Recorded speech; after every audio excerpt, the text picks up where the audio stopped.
Gracias, Cindy. ¿Ahí me escuchan bien? Creo que no te escuchas, bro. ¿No? ¿Nada? Dame un momento, miro. A ver si tiene que ver con...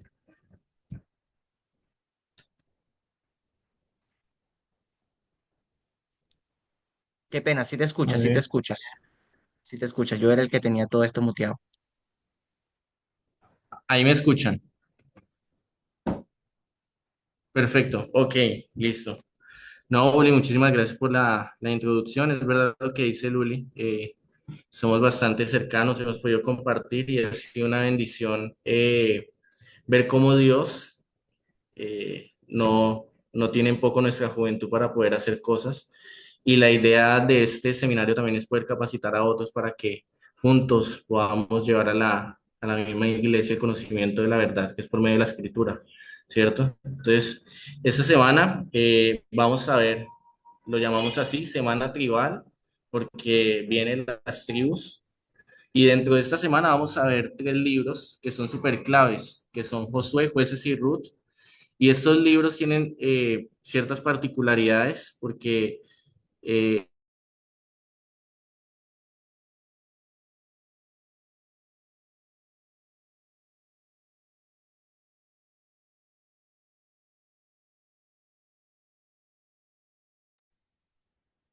Alison, creo que se te congeló.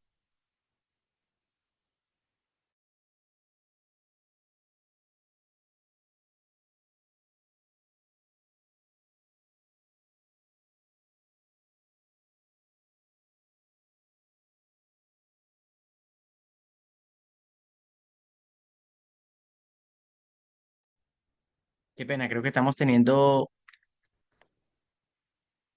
Somos nosotros.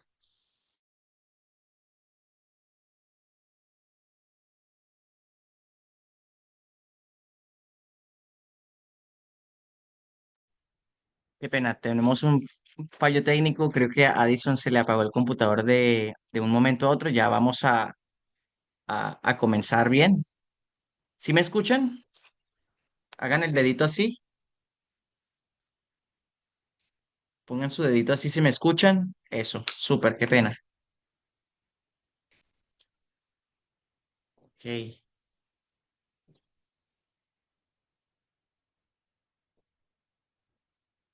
ya está entrando.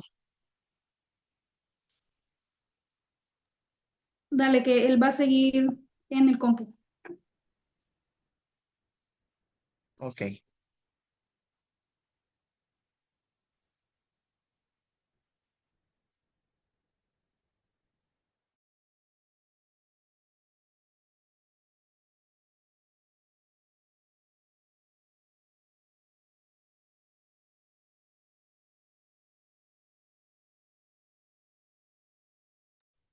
listo, ahí él entró.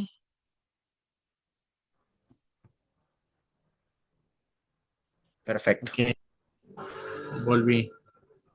Voy a compartir rápido. Ajá. ¿Ahí me escuchan bien? Sí. Ok, perdón por el inconveniente. Había tenido problemas con mi computador, no se había apagado antes y ahorita se apagó. Estoy en proceso de solucionarlo.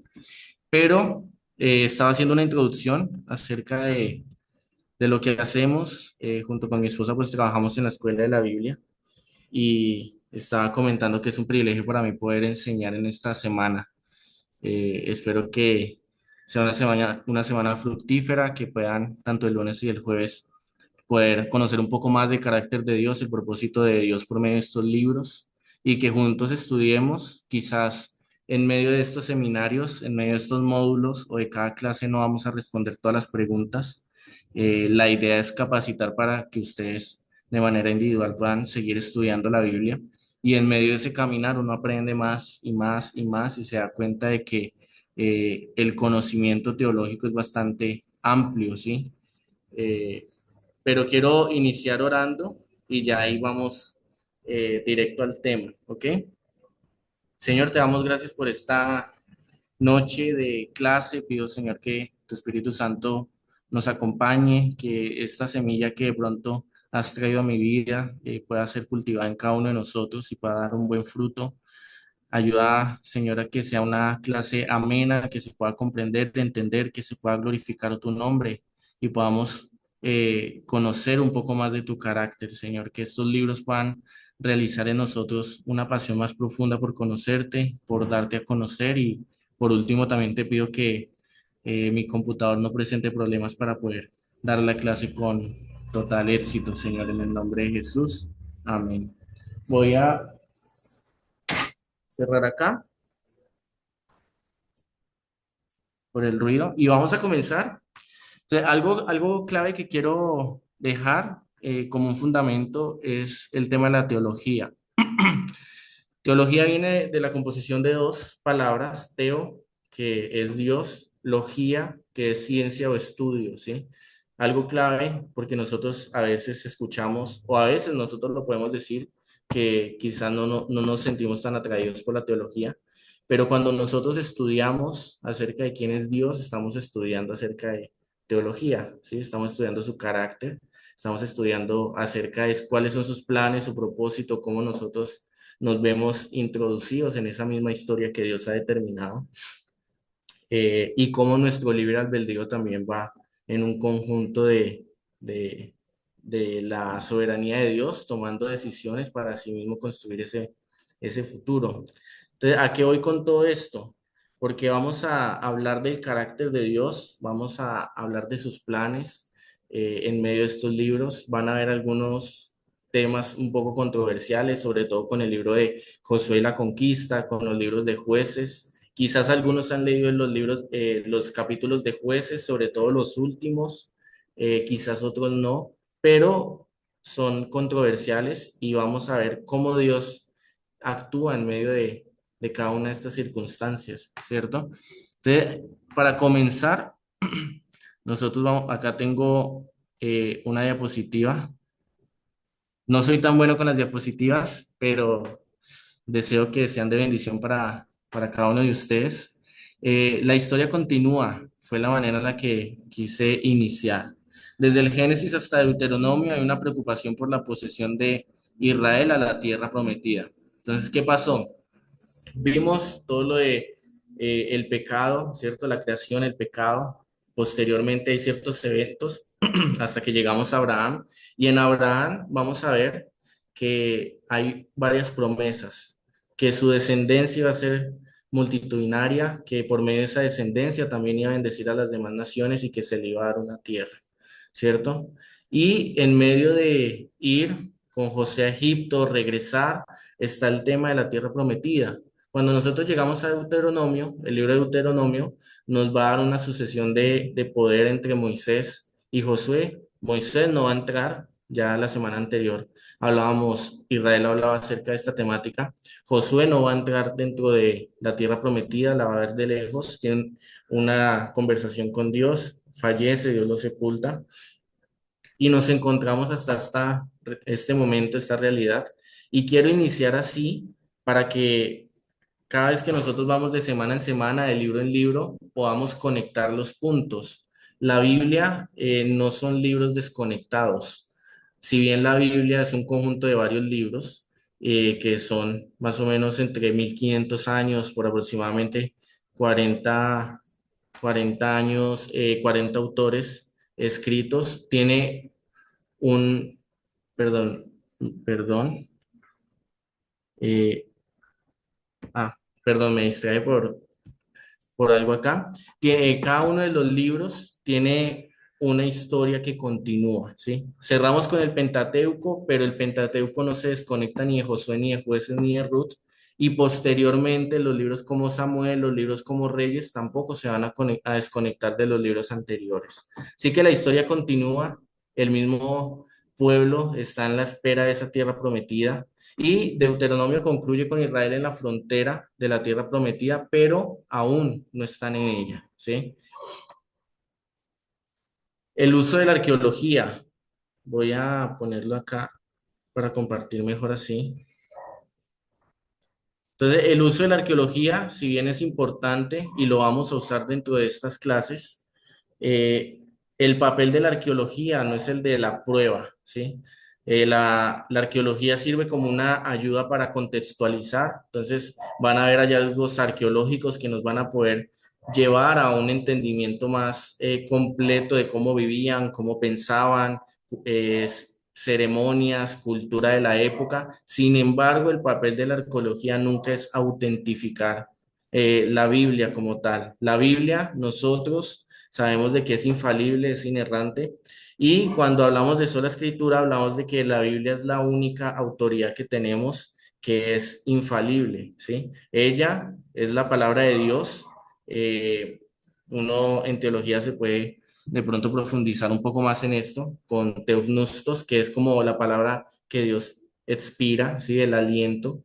Y ella en sí misma tiene autoridad porque es la palabra de Dios, no porque la iglesia la reconoció o no porque el pueblo judío o israelita mantuvo los libros como Jeremías, Isaías, sino que la palabra de Dios tiene autoridad en sí misma porque es palabra que proviene de Dios, ¿sí? Entonces, el punto de la arqueología no es mostrar si la Biblia es falible, infalible, el punto de la arqueología no es asumir un papel de autentificar para nada, pero nos va a ayudar en algunos puntos, ¿sí? Para poder lograr entender cómo vivía esta gente, el por qué Dios va a traer juicio por medio de Israel, entre otras más cosas. Y van a haber tres puntos dentro de la arqueología que vamos a ver esta semana, que uno son las cartas acerca de los Apiru, cartas de Amarna. Amarna es un lugar en Egipto, hay ciertas cartas, ahorita voy a hablar un poquito más adelante acerca de eso, que van a mostrarnos un poco cómo funcionaba Canaán y cuál era el papel de Israel en esta época. También vamos a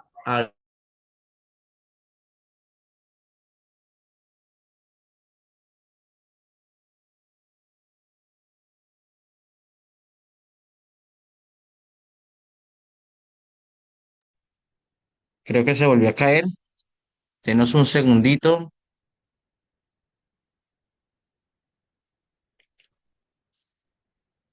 Estamos resolviendo este pequeño problema, a ver si se conecta con el dispositivo de su esposa.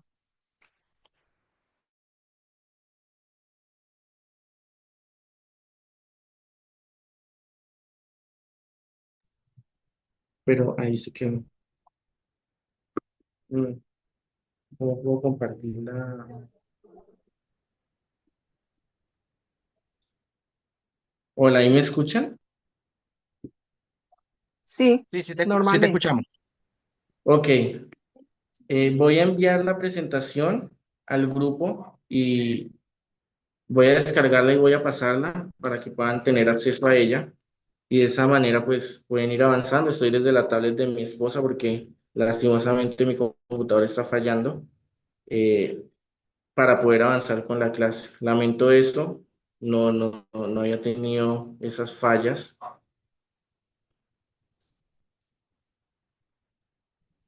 No sé si me dan 3 minutos y la envío y continúo.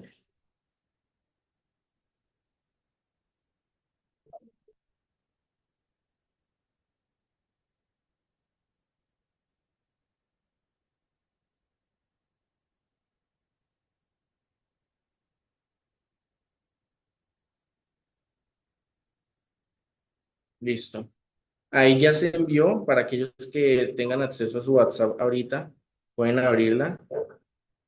Eh, Espero que la puedan ver bien. Y yo voy a ir avanzando, voy a abrirla en mi celular. No voy a poder compartir pantalla, pero voy a ir hablando. Lastimosamente, pues tengo ese problema. Voy a ver si puedo conseguir otro computador para el jueves y poder ir avanzando. Entonces, estaba hablando acerca del papel de la arqueología, que no es validar la escritura como tal, pero que sí nos va a ayudar a tener una mayor comprensión acerca de este periodo y de esta época, ¿cierto? Estaba hablando de tres hallazgos que hay dentro de la arqueología y que han ayudado también a poder contextualizar la época del periodo de Josué, ¿sí? Y cómo pensaban, cómo vivían los cananeos en este periodo. Entonces, el primero eran las cartas de Amarna. Eh, Estas cartas contienen algunos puntos específicos. estoy tratando acá de que abra, contienen algunos puntos específicos de cómo funcionaba Canaán, ¿sí? Entonces, estas cartas en 1887 se descubren en Egipto y han habido varios descubrimientos, en total 382, de las cuales nos mencionan varias cosas. Uno, de que las ciudades de Canaán eran vasallas de Egipto. ¿Qué quiero decir cuando hablamos de que una ciudad o un país es vasallo de otro? Estaba sometido bajo el poder egipcio, ¿sí? No eran totalmente independientes, muchas veces pagaban impuestos, muchas veces en medio de este gobierno que es externo, pero que está por encima de ellos, se mezcla culturas, ceremonias, pago de impuestos, mercancías, entre otras cosas. Y también nos habla de que este Canaán, si bien todo Canaán es ese periodo, ese territorio en el que están los Gabaonitas, están los Jebuseos, está Jerusalén, no son un país como tal, sino que son ciudades-estado. Entonces, Jerusalén, si bien es una ciudad importante, de renombre, esta misma ciudad tiene como su gobernante independiente y ellos funcionan en manera unánime, haciendo tratados, convenios, etcétera, pero todo Canaán no tenía una sola monarquía, ¿sí? Todo Canaán tenía relación con Egipto, en cierta manera era sometido a Egipto. Pruebas arqueológicas muestran de que hay unas cartas que van a Egipto, que regresan hablando de los dioses y de muchas más cosas, entonces hay una relación. Y estas ciudades-estado tienen cierta independencia, ¿sí? A veces pueden tener batallas, entre otras cosas, pero funcionan así. Diferente va a ser cuando llegue el periodo de Israel tomar esa tierra, que ellos sí van a tener sus tribus distribuidas, pero va a ser Israel completamente, ¿sí?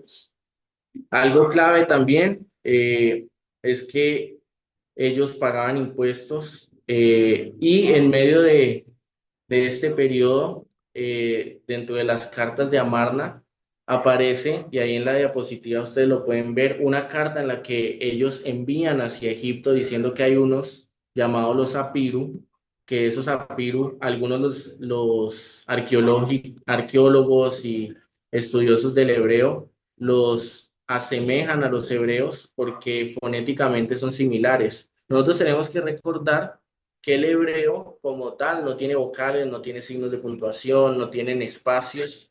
Entonces, algunos números, algunos nombres en medio de traducciones pueden traducirse, perdón, de manera diferente, pero ser el mismo, ¿sí? Entonces, algunos estudiosos del hebreo dicen que fonéticamente son similares y la carta habla así, abro comillas: la guerra, sin embargo, de las fuerzas de Apiru contra mí es extremadamente severa. Esos son los de Canaán enviándole cartas a Egipto, por lo que el rey, mi señor, no debe descuidar Sumur, una ciudad, para que nunca se una a las fuerzas Apiru. La guerra contra nosotros es extremadamente severa, por lo que el rey no debe descuidar sus ciudades. ¿Por qué es importante esto? Porque si estos Apiru, que nosotros los conocemos como los hebreos o posteriormente como Israel, son los mismos, entonces acá está mostrando a los cananeos enviando cartas a Egipto porque ellos reconocen que vienen a conquistarles, ¿sí?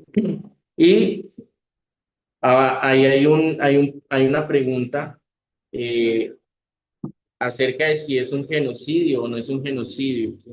Por eso yo decía que este tema puede ser un poco controversial, ¿sí?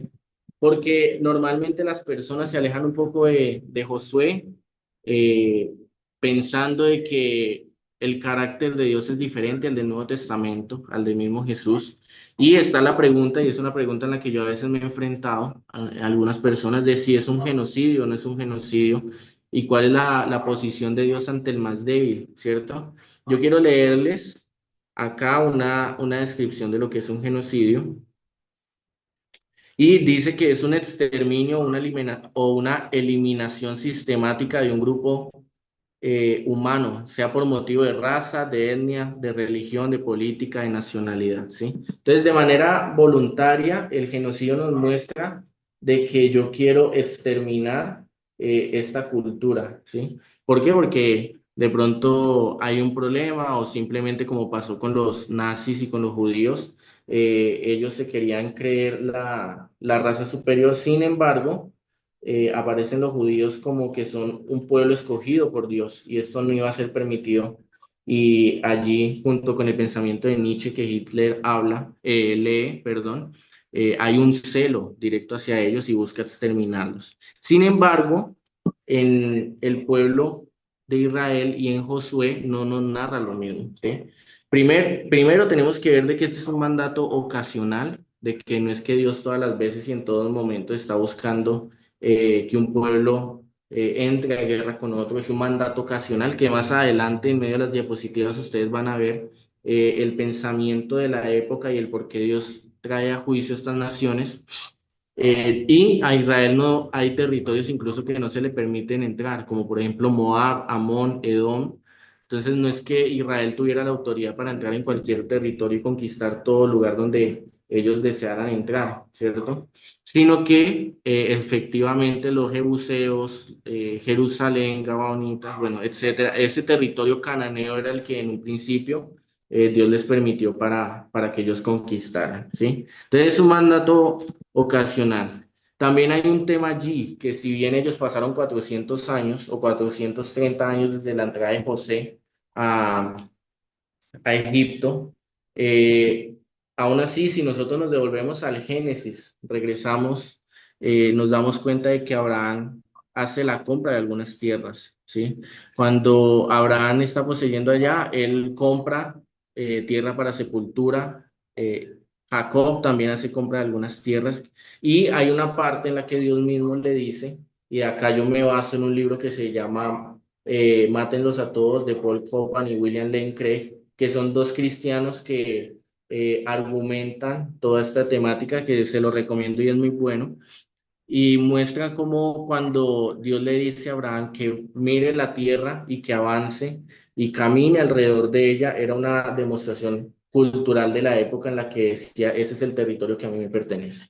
Sí, también vemos de que Abraham y Jacob hacen compra con dinero, hacen un intercambio, compran este territorio, entonces también hay territorio allí que les pertenece a ellos, ¿cierto? Y vemos de que no es un genocidio también, porque Dios no quiso mandar al pueblo a exterminar a todo el mundo, ¿sí? Sí, no sé si ustedes se han dado cuenta, pero cuando se habla de Caleb, se dice que él es ceneceo. Ceneceo hace parte en Génesis de los cananeos.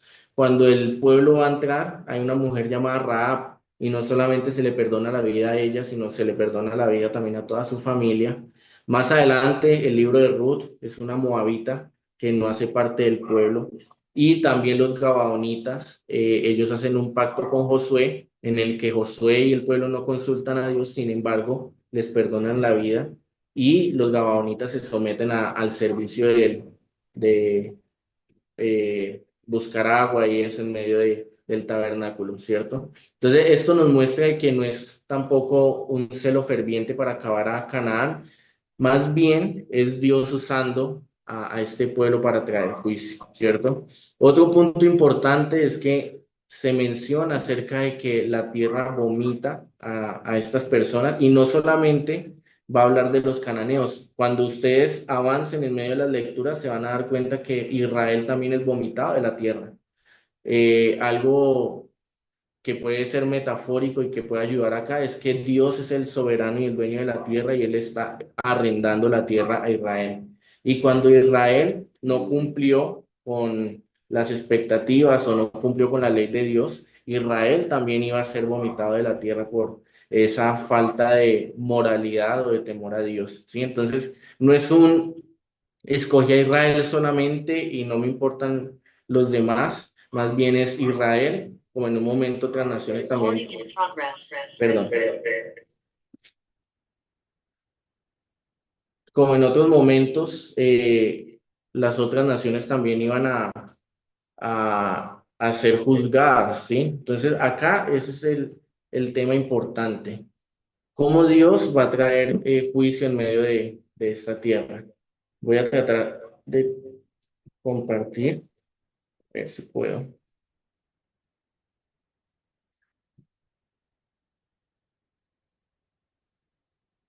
Listo, estamos acá.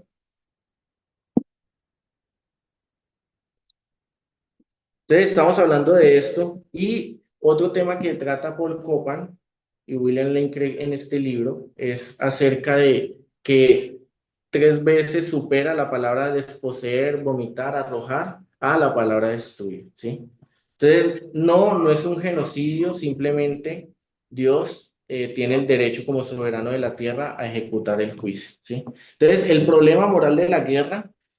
Canaán no era una tierra abierta o desocupada y disponible para los israelitas, más bien estaba ampliamente poblada por diversos grupos cananeos, que son las ciudades-estado que yo estaba mencionando anteriormente.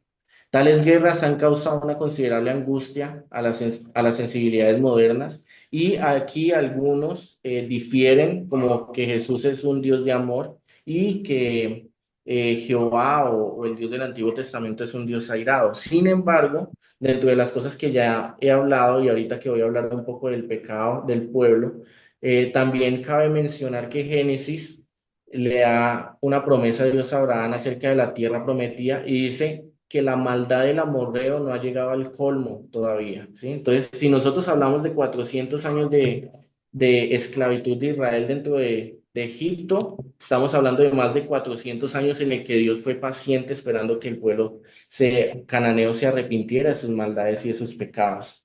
Ahora, ¿cuáles son esas maldades y pecados? Voy a saltar un poco acerca de esto y voy a ir al pecado de ellos. Uno de los pecados, la idolatría, que eso creo que lo tenemos claro, pero esa idolatría tiene ciertas aristas. Uno de ellos es el sacrificio de los niños, ¿sí? En Deuteronomio va a hablar un poco acerca de eso. Y Moloch es el dios en el cual se sacrificaban niños.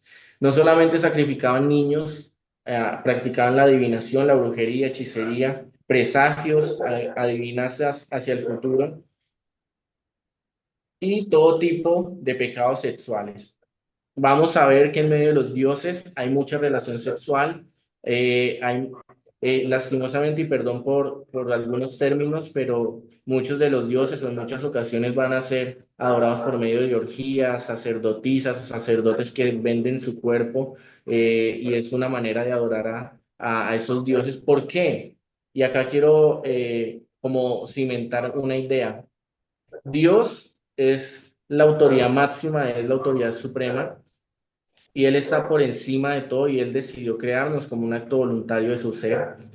Pero estos dioses son creados de madera, de roca, de metal, entre otras cosas, y la manera en la que se adora es por la misma perspectiva o deseo del ser humano. Entonces ustedes van a hallar de que muchos de estos dioses que no son dioses, que la misma palabra, incluso Jeremías 10, versículo de 10 en adelante, 10 al 14 habla de este paralelo de que Dios, Jehová es el único Dios verdadero y estos otros dioses no tienen vida, no pueden caminar, no pueden sentir, pero ellos deciden adorarlos de acuerdo a su propio deseo moral, ¿sí?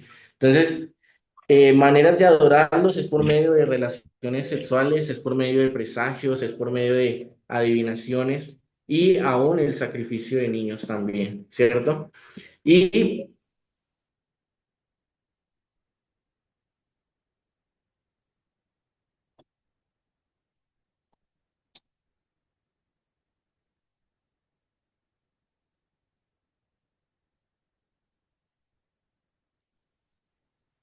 Qué pena, tenemos problemas técnicos. Ya. ya,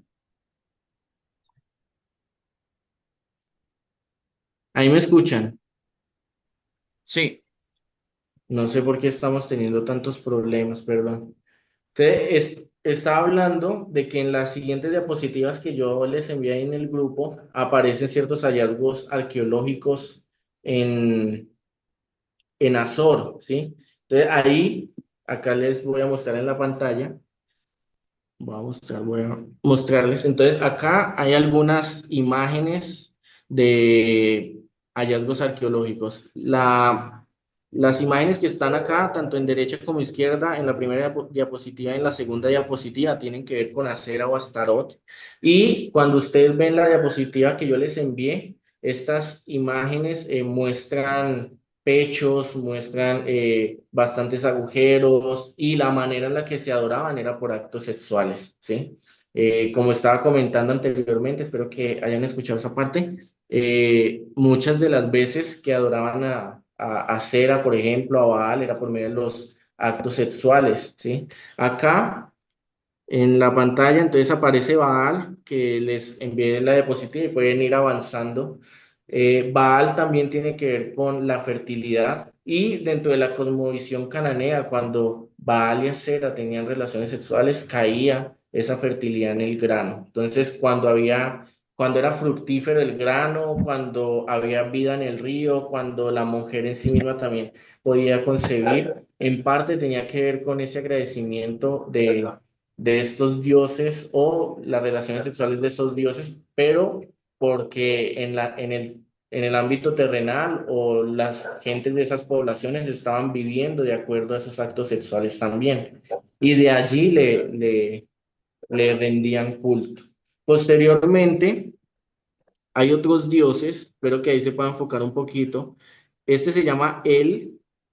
Sí, él es uno de los importantes en el panteón cananeo, bastante adorado, bastante común en medio de los cananeos. Incluso algunos dicen que probablemente era más poderoso que el mismo Baal, aunque Baal normalmente en la Biblia se escucha de manera más constante.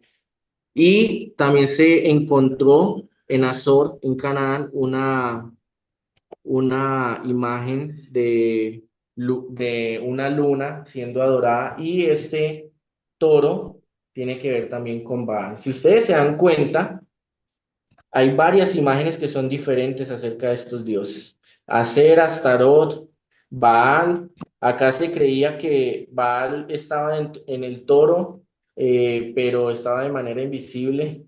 Y él, otra vez Baal, una imagen lunar, ¿cierto? Y estas son deidades que son egipcias, ¿sí? Les voy a leer acerca de eso. Dice, dado que Canaán estaba bajo hegemonía egipcia, no es sorprendente encontrar deidades egipcias. Una de ellas es Hathor, la diosa y madre, reina del inframundo. La otra es Bes, protector de las mujeres embarazadas y guardián de malos espíritus. Y esto fue excavado en Megiddo, ¿sí? Entonces, Canaán, si bien tenía todo su panteón de dioses, también Canaán tenía su propio panteón de dioses, también estaba siendo influenciado por la misma cosmovisión egipcia. ¿Sí? Esta cosmovisión egipcia que tenía muchos dioses, que adoraba al faraón, que tenía mucho poderío, ejército, riqueza, entre otros. Y por último, acá, esta es una imagen, esto sí no es un hallazgo arqueológico, hablando de Moloch. ¿Sí? Voy a leer la cita, Deuteronomio capítulo 12. Si me quieren acompañar, yo aún así la voy a leer porque es clave a la hora de entender de cómo Dios puede traer luz en medio de estas naciones. Siempre tenemos que recordar la promesa que se le hace a Abraham, que por medio de Israel iba a ser bendecida a las demás naciones de la tierra. Israel iba a ser como esa luz que iba a iluminar, ¿cierto? Y no es tanto como que Dios quiere eh, usar a Israel para traer juicio y exterminar a los cananeos, es más bien, y eso lo vamos a ver durante el libro de Josué, por ejemplo, con Rahab, de que ellos eran conscientes de que Jehová mismo le había dado la tierra a Israel, y Dios lo que quiere es que haya un arrepentimiento, que digan, este es el Dios verdadero, y que haya una gloria hacia su nombre, ¿cierto? Deuteronomio 12, versículo 29 al 32 dice lo mismo, dice lo siguiente, perdón. Cuando Jehová tu Dios haya destruido delante de ti las naciones a donde tú vas a poseerlas y las heredes y habites en su tierra, guárdate de que no tropieces yendo en pos de ellas.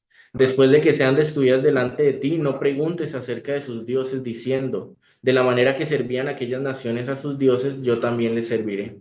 No harás así a Jehová tu Dios, porque toda cosa abominable que Jehová aborrece hicieron ellos a sus dioses, pues aún a sus hijos y a sus hijas quemaban en el fuego a sus dioses. Cuidarás de hacer todo lo que yo te mando, no añadirás a ello, ni de ello quitarás.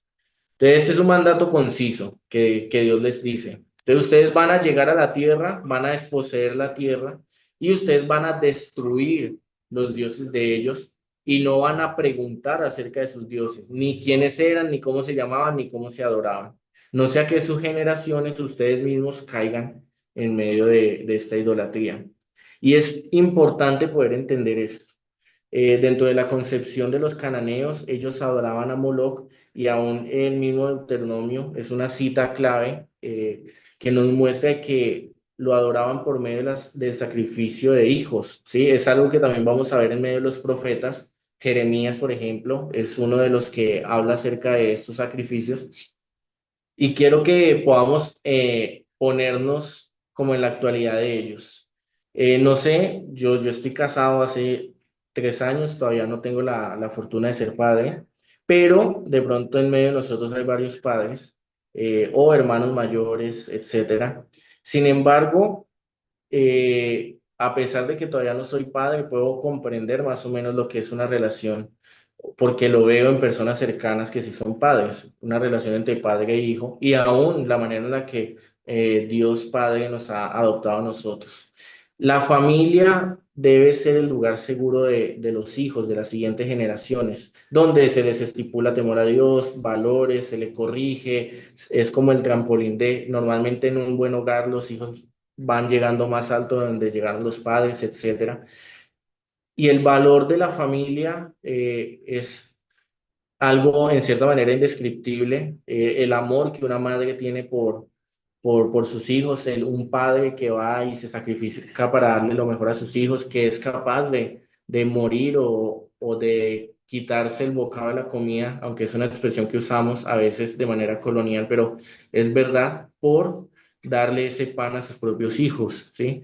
Estos cananeos tenían a sus hijos, Moloc era de piedra y hay algunas imágenes que muestran que tiene un agujero en el estómago y allí ingresaban fuego, carbón, leña, etcétera, y sus manos eran así y se ponían rojas del mismo calor que tenía. No sé si les ha pasado cuando la estufa ustedes prenden el fogón y una parte o algo se calienta, de pronto los que soldan o que trabajan en ornamentación lo ven más seguido, que se calienta ese metal. Entonces, se enciende este Dios que es creado por esos seres humanos y en esas manos que están hirviendo se ponían a los niños vivos, a los bebés de 1 año, de meses, de año y algo, pero que eran bebés indefensos. ¿Quién iba a defenderlos si eran sus mismos padres los que los sacrificaban allí? ¿Por qué? Porque ellos tenían esta cosmovisión de que ese Dios, la manera de adorarlo era únicamente por el sacrificio de sus hijos, ¿cierto? Ahora, en medio de eso habían tambores, habían trompetas de la época, entonces mientras el niño gritaba, lloraba, tocaban los instrumentos y algunos danzaban. Y esa era una de las maneras en la que adoraban a sus dioses. Esto es algo que ante los ojos de Dios es abominación, incluso ante nosotros, no creo que deje de ser impactante. Para mí lo fue cuando yo comencé a estudiar y a darme cuenta de estas cosas, de cómo unos padres son capaces de tener a su hijo 8 meses, 9 meses en el estómago, darle un nombre específico, darle de comer y en un punto decir, vamos a entregarlo al Dios y que muera quemado, que morir quemado me parece que es una de las muertes más tortuosas porque no es una muerte inmediata, es que te estás quemando poco a poco y son bebés indefensos. ¿Sí? Entonces Dios les dice, ellos incluso han asesinado a sus hijos para adorar a esos dioses falsos, ustedes no pregunten acerca de estos dioses, ni quiénes son, ni cómo se adoraban, y Dios establece ese parámetro, ¿cierto? Entonces, aquí hay algo súper, súper importante, eh, que no se puede utilizar Josué como una justificación para guerras, esfuerzos bélicos, guerras actuales, por más de que puedan parecer nobles. ¿Sí? Dios lo que quiere hacer con el libro de Josué y el tema de moral de la guerra es que estas naciones estaban incluso asesinando a sus hijos para adorar a otros dioses. Muchos de los dioses eran adorados por medio de ritos sexuales y a veces los huérfanos eran dados para que se prostituyeran no de manera voluntaria, sino que dada su orfandad, eran dados para que se prostituyeran en los templos a estos dioses. Entonces estamos hablando de orgías, de violaciones, de sacrificio de niños, de injusticia, y Dios, por más, vuelvo a lo que hablaba en un principio en Génesis, cuando le da la promesa a Abraham, le dice, el colmo del pecado del amorreo no ha llegado, perdón, el pecado del amorreo no ha llegado al colmo, ¿cierto? Entonces, Dios incluso espera 400 años o un poco más para aplicar el juicio. Y en todo ese periodo estas naciones no se arrepintieron, ni tampoco dejaron a sus dioses. Entonces, esto es clave. eh, ya.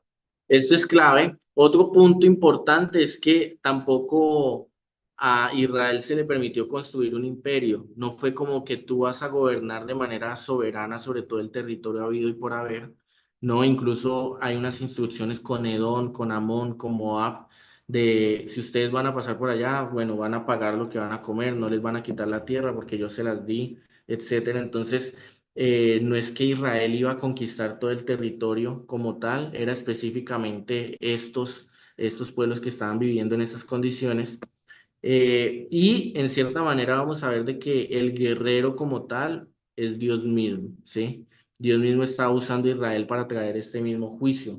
¿Cómo lo podemos ver? Desde un principio, cuando se abre el río Jordán, cuando se cae Jericó, cuando después de Acán haber pecado, Dios les da la victoria sobre Ai, entre otras más cosas. Son milagros que ocurren que, que son sobrenaturales y que se ve en la compañía de Dios dándoles ese mismo respaldo para poder cumplir el propósito, ¿sí?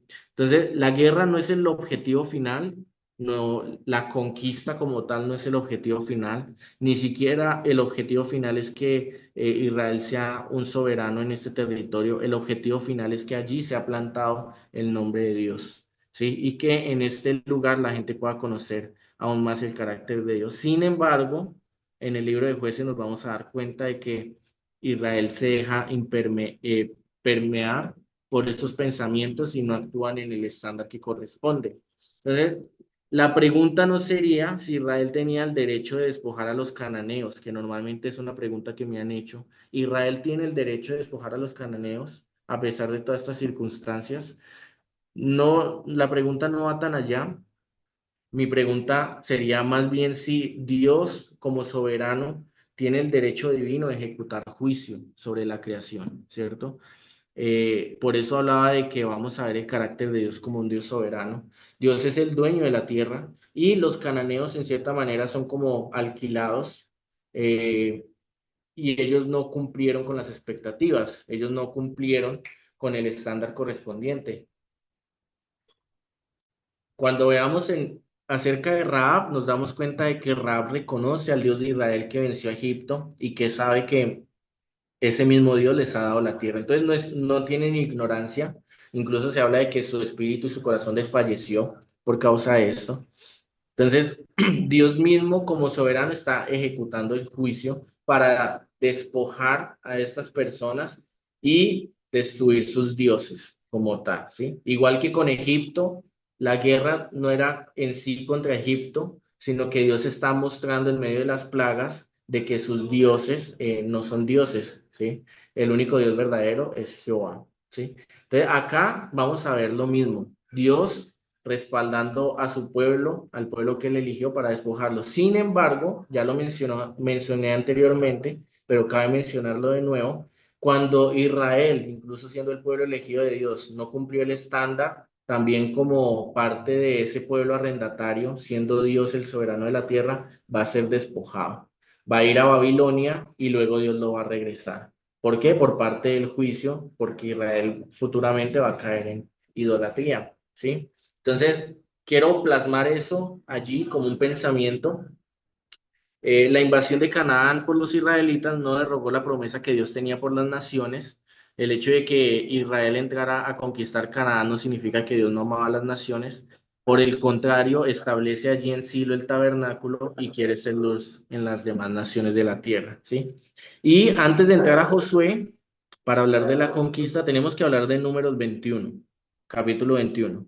¿Y es por qué? Porque en Números, antes de hacer esa transición entre Moisés y Josué, la media tribu de Manasés, Ruth, Rubén y Gad ya han conquistado cierta tierra. Entonces, si ustedes avanzan antes del letrero de Josué, eh, allí hay un mapa que acá no se ve muy bien, pero en este mapa les muestro el territorio que ellos conquistaron anteriormente. Y les voy a leer ahí Números 21, versículo 32 y 33, que dice, así Moisés dio a los hijos de Gad, a los hijos de Rubén y a la media tribu de Manasés, hijo de José, el reino de Sehón, rey de Amorreo, y el reino de Og, rey de Basán, la tierra con sus ciudades y sus territorios, las ciudades del país alrededor.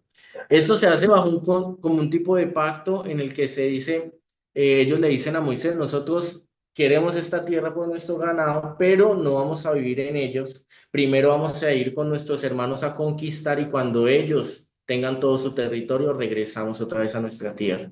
Entonces aquí ya comenzó la conquista. Tanto Og como Sehón, que eran reyes allí, ya fueron conquistados. Ahora solamente falta pasar el río Jordán para ejecutar la conquista allí. Y comenzamos con el libro de Josué, que acá es como la continuación de la historia, capítulo 1, y vamos al versículo tercero, que dice así. Vamos a leer del 1 al tercero. Dice, aconteció después de la muerte de Moisés, siervo de Jehová, que Jehová habló a Josué, hijo de Nun, servidor de Moisés, diciendo, mi siervo Moisés ha muerto, ahora pues levántate y pasa este Jordán, tú y todo este pueblo, a la tierra que yo les doy a los hijos de Israel. Yo os he entregado, como lo había dicho a Moisés, todo lugar que pisare la planta de vuestro pie. Entonces acá se mantiene la promesa que se ha dado a Israel y en el versículo 6 al 9 dice, esfuérzate y sé valiente, y hablando a Josué, porque tú repartirás a este pueblo por heredad la tierra de la cual juré a sus padres le daría a ellos. Solamente esfuérzate y sé muy valiente para cuidar de hacer conforme a toda la ley que mi siervo Moisés te mandó, no te apartes de ella ni a diestra ni a siniestra, para que seas prosperado en todas las cosas que emprendas. Nunca se apartará de tu boca este libro de la ley, sino que de día y de noche meditarás en él, para que guardes y hagas conforme a todo lo que en él está escrito, porque entonces harás prosperar tu camino y todo te saldrá bien. Y vuelve a repetir, mira que te mando que te esfuerces y seas valiente, no temas ni desmayes, porque Jehová tu Dios estará contigo donde quiera que vayas. Y en el capítulo 1 estamos viendo eso. Primero, esa sucesión entre Moisés y Josué. Dios respalda a Josué y le dice varias veces, no una ni dos, varias veces, esfuérzate y sé valiente, pero no un esfuérzate y sé valiente que yo te envío, sino un esfuérzate y sé valiente porque yo estoy contigo. Yo te voy a dar las tierras, yo te voy a acompañar.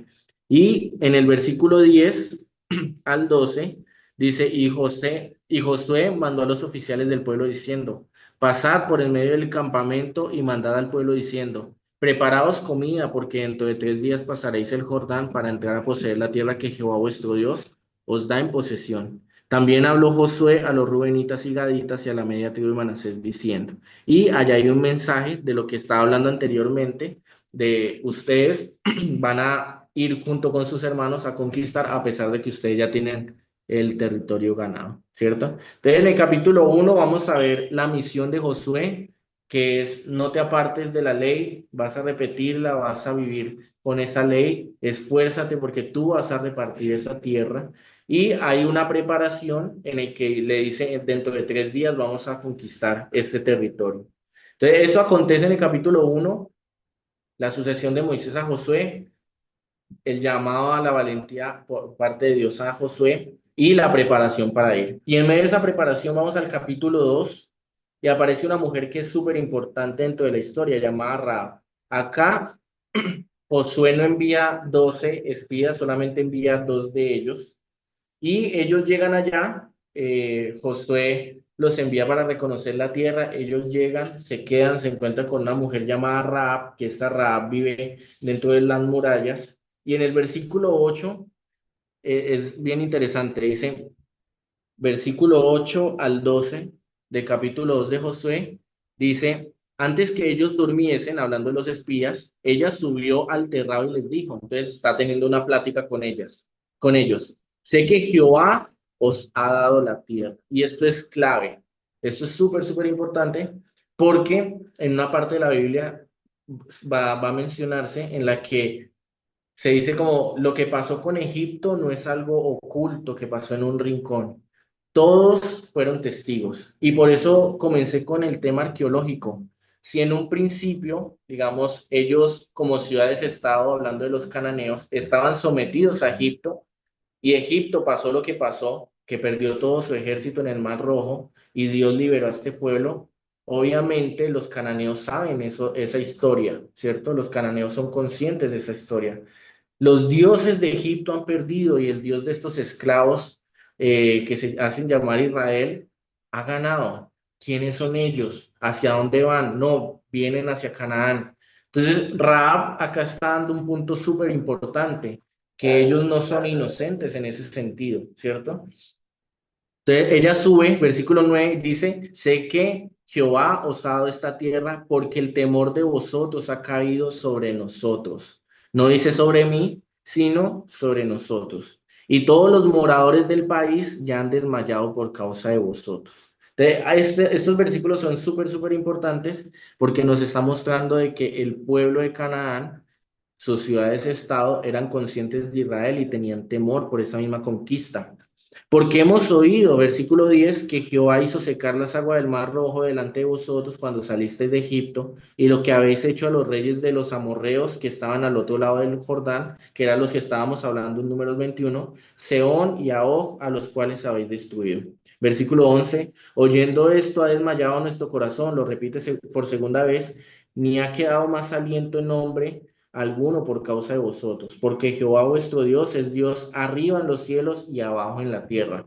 Nosotros podemos leer esto por encima, pero que una cananea que tiene una cantidad importante y numerosa de dioses, reconozca que el Dios de los israelitas es el Dios, no quiero parafrasearlo, porque Jehová vuestro Dios es Dios arriba en los cielos y abajo en la tierra, es bastante importante, ¿sí? Acá ya hay, en su cosmovisión, hay un reconocimiento de que este Dios de los israelitas es superior.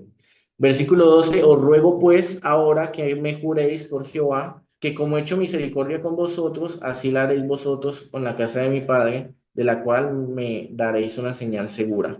Entonces, en el capítulo 2 vimos que los espías llegaron allá, estos espías entran a la casa de Rahab, Rahab los guarda, los espías ven la tierra y en esta conversación Rahab reconoce el poder sobrenatural del Dios de Israel y reconoce de que son conscientes que ese Dios les ha dado la tierra que ellos ahora habitan y que el pueblo posteriormente los va a despojar de esa misma tierra. Entonces acá hay un tipo de pacto en el que ella los cuida y dice por favor guarden mi vida y la vida de mis padres, toda mi familia, y van a hacer este compromiso de que ella va a poner un cordón rojo y todo aquel de su familia que esté fuera de su casa, pues no va a entrar dentro de esta promesa, pero ellos van a guardar a todos los que estén dentro de su casa.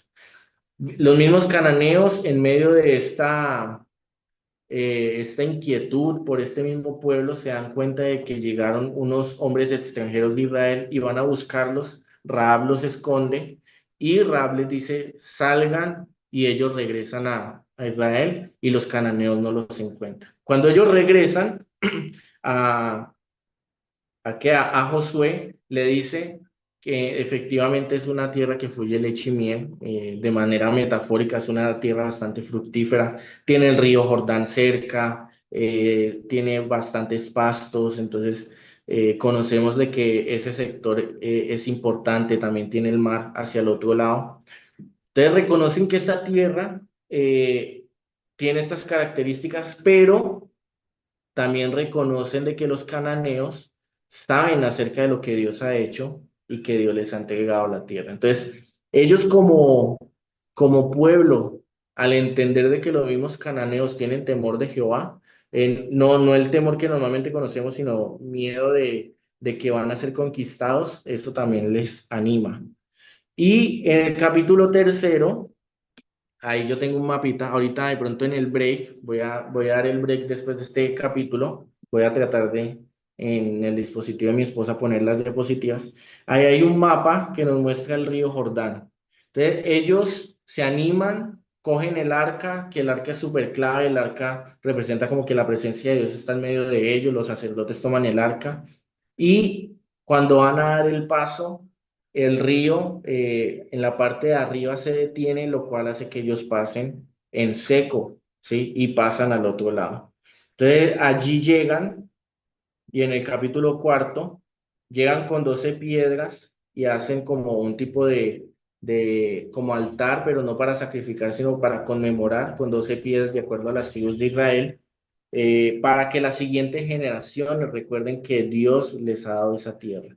Dios abrió el Mar Rojo, ahorita Dios les abre el río Jordán para que ellos puedan pasar en seco y se van preparando para la conquista. Entonces, vamos en el capítulo cuarto, vamos a ir a un break, no sé de cuánto, de 5 o 10 minutos. Tú me dirás, Ulises, y yo trato acá de poner las diapositivas en la tablet para poder proyectarlas. Listo, entonces vamos a tomar un break de 10 minutos. Ok. Entonces, estamos... déjame aceptar acá. Entonces, están despedidos, chicos, por 10 minuticos y regresamos a las 8:12.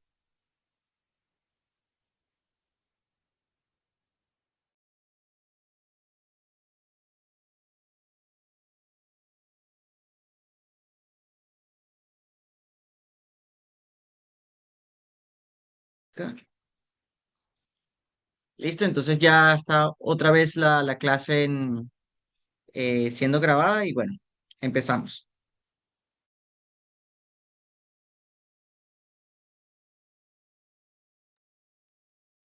Ahí me escuchan y me ven, ¿cierto? A ver. Y ahí Sí, deberían ver, ahí deberían ver la pantalla, ¿sí?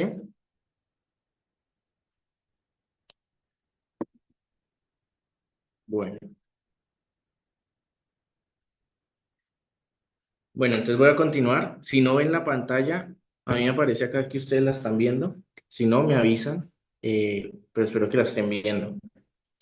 Entonces, estamos en el capítulo 4 de Josué. Entonces, Josué pasa, van para Gilgal, que ahí ven Gilgal. Gilgal queda más al norte de Jericó. Y ellos pasan el río Jordán, que el río Jordán estaba acá en este sector, ¿cierto? Entonces, ellos van a pasar, van a llegar, van a hacer un monumento de 12 piedras y vamos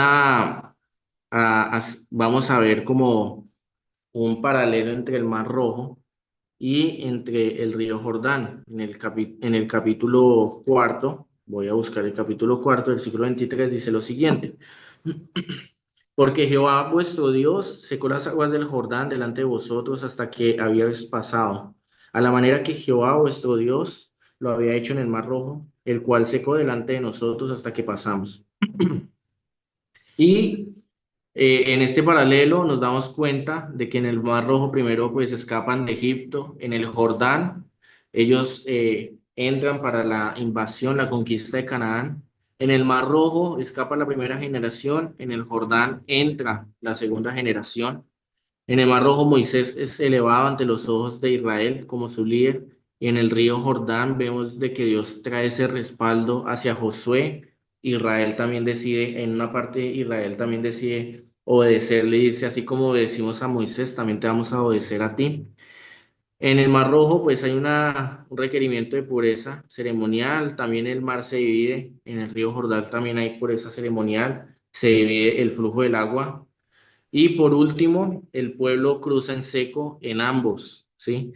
Y antes de esta misma conquista, acá les voy a mostrar una foto obviamente actual del río Jordán. No sé qué tanto ha cambiado, sin embargo, pues no es como un río pequeñito para poder pasar en seco, poder detener todo ese río tiene ciertas complicaciones, pero Dios hace el milagro de que ellos pasen en seco junto con el arca, que el arca, como decía, representaba la presencia de Dios, para que de esta misma manera posteriormente conquisten la tierra.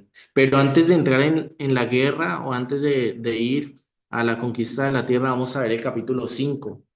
Capítulo 5 versículo 1 nos dice que cuando todos los reyes de los amorreos que estaban al otro lado del Jordán, al occidente, y todos los reyes de los cananeos que estaban cerca del mar, oyeron cómo Jehová había secado las aguas del Jordán delante de los hijos de Israel hasta que hubieron pasado, desfalleció su corazón y no hubo más aliento en ellos delante de los hijos de Israel. Entonces, ya hablamos en el capítulo 2 de que Rahab menciona: nuestro corazón ha desfallecido porque hemos escuchado lo que ustedes han hecho, lo que su Dios ha hecho con Egipto, y sabemos de que ustedes van a conquistar esta tierra. Pero en el capítulo 5 también se repite de que hay un desfallecimiento del corazón. Antes de entrar al tema de la conquista, ellos van a tener este acto de purificación por medio de la circuncisión. Entonces les voy a mostrar una imagen que es un poco explícita, pero que nos muestra, es una representación antigua sobre la circuncisión. Esto se encontró en una tumba egipcia. La circuncisión no era solamente de Israel, sin embargo, Dios le da cierto propósito a la circuncisión. Entonces, versículo del capítulo 5 versículo 4 dice: esta es la causa por la cual Josué los circuncidó. Todo el pueblo que había salido de Egipto, los varones, todos los hombres de guerra, habían muerto en el desierto por el camino, después de que salieron de Egipto. Pues todos los del pueblo que habían salido estaban circuncidados, mas todo el pueblo que había nacido en el desierto por el camino, después que hubieron salido de Egipto, no estaban circuncidados. Entonces, aquí, antes de la conquista como tal, va a haber como un proceso de purificación. La circuncisión, en cierta manera, pues trae limpieza para ellos en medio del desierto. Recordemos de que no está la tecnología ni la medicina actualizada como en nuestra época, pero va a tener un significado la circuncisión también para ellos importante, que incluso más adelante en Jeremías o en Romanos lo vamos a ver, ¿cierto? Entonces, el significado de la circuncisión. Aunque la circuncisión se practicaba ampliamente en el mundo antiguo, excepto en los filisteos, cuando ustedes estudian la historia de los filisteos, se dan cuenta de que los filisteos no llevaban como mucho tiempo en ese sector. Ellos llegan a ese sector huyendo de otro lugar, pero eso es otra historia. Los filisteos no practicaban esta circuncisión, pero normalmente se realizaba como un como un rito de pubertad en medio del mundo cananeo. Esta información es de Dan Lewis. El jueves, cuando yo termine, les voy a hablar un poquito de dónde saqué la información. Eh, pero el mismo mural nos muestra a agentes externos a Israel practicando el acto de la circuncisión. Para los israelitas, sin embargo, la circuncisión tenía un significado espiritual de compromiso profundo e interno con el pacto. De ahí la expresión circuncidad vuestros corazones. Entonces, no es un acto netamente físico, aunque sí, pero también busca comunicar un mensaje de pureza y santificación, ¿sí? Un mensaje de limpieza y de apartados. Entonces, muchas de las cosas, cuando nosotros estudiamos la Biblia, nos vamos a dar cuenta de que no son exclusivas del pueblo. Sin embargo, Dios, bajo el conocimiento del pueblo, trata de comunicar verdades, trata de traer su verdad, de comunicar su palabra, no como modernizando totalmente. Hay muchas cosas que Dios va a coger de la cultura para poder ejemplificar quién es Él, cuál es su propósito, entre otras cosas. Y la circuncisión es un acto que Dios determina para que ellos le sean como apartados y puedan ser santificados. Y en un punto se habla de esta metáfora como que ellos deben ser circuncidados en su corazón, o sea, que su corazón no está puro. La circuncisión era necesaria para cumplir las obligaciones del pacto del pueblo antes de entrar en la tierra prometida, en la tierra, perdón, y la realizaban según la antigua costumbre, utilizando cuchillos de pedernal, aunque habría de bronce disponible. Entonces, la circuncisión llega a ser tan importante que se vuelve un mandamiento de que al octavo día el niño va a ser circuncidado, que eso es una muestra de por qué la mujer eh, descansa más cuando tiene hijas que cuando tiene hijos. Porque cuando tiene hijas, como no hay circuncisión, entonces se le permite descansar un poco más. Pero cuando la mujer da a luz un hijo, ella tiene que estar en este mismo acto de circuncisión porque es ese acto de que es apartado y el pacto de Dios permanece en medio del pueblo. Entonces, ellos no se habían circuncidado, Dios da la norma de que se circunciden y después de pasar el río Jordán, el pueblo mismo, o Josué, decide circuncidar al pueblo.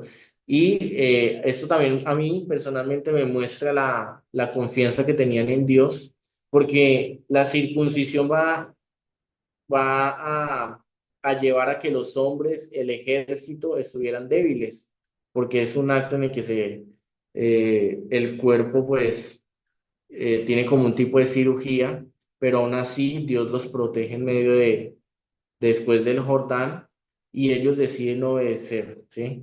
De esta misma manera, el maná va a cesar. Entonces, capítulo 5 versículo 10 dice, y los hijos de Israel acamparon en Gilgal y celebraron la Pascua a los 14 días del mes. Entonces, ya se circuncidaron ahora la Pascua, que nosotros recordamos la Pascua en Egipto, como que Dios guardó a los primogénitos, ¿cierto? Entonces, acá están recordando otra parte del pacto. Uy, me asustó. Eh, por la tarde, en los llanos de Jericó, versículo 11, al otro día de la Pascua, comieron del fruto de la tierra, y esto es importante, los panes sin levadura, y en el mismo día espigas nuevas tostadas, y el maná cesó al día siguiente. Desde que comenzaron a comer del fruto de la tierra, y los hijos de Israel nunca más tuvieron maná, sino que comieron de los frutos de la tierra de Canaán aquel año.